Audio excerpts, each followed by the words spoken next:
An IRS scam has the St. Joseph Police Department issuing warnings to area residents.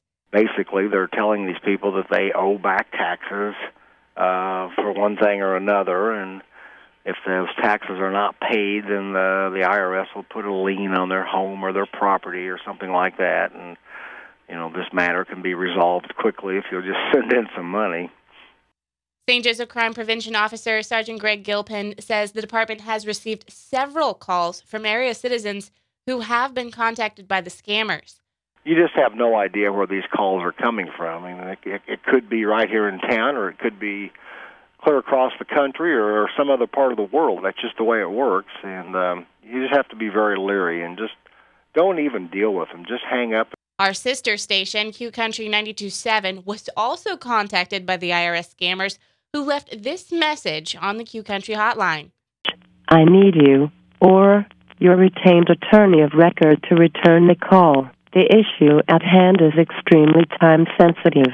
I am Officer Julie Smith from Internal Revenue Service. Don't disregard this message and do return the call before we take any action against you.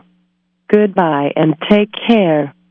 A phone number to call back was also included. We tried to call back from a different number, and our phone call went straight to voicemail. Voicemail box of this account is full. Please try leaving a message later. Your message has been saved. You may hang up now.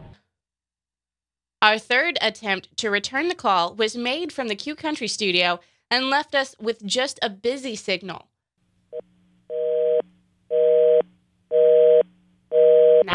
However, the scammers have already made several attempts to contact someone at that number. I just tell you to hang up the phone. Just don't even listen to their, once they start asking personal questions and stuff like that, and you know it to be totally out of line. Just hang up the phone and don't even talk to them. Many of these callers are very persuasive. I mean, they have a well-planned, well-written script that they've rehearsed, and they're very good.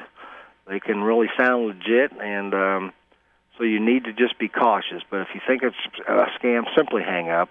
Just don't even deal with them. How do you know that that is a scam and that it's not something that's actual? Well, they're not going to operate that way. If you've got some legal problems with the IRS or probably any other government agency, you're going to be getting a notification, probably through registered mail, or if it's serious enough, somebody's probably going to be coming to your home. But they're not just going to call you on the phone and randomly tell you that you owe money. Gilpin says scams like this usually take place around tax season. Yeah, you see this a lot around tax time when people are really thinking about taxes, but this is also the time of the year that people have saved up money for Christmas and stuff like that. So I got the scammers probably figure you have extra money that maybe you won't have throughout the year, so it may be a good time to hit. But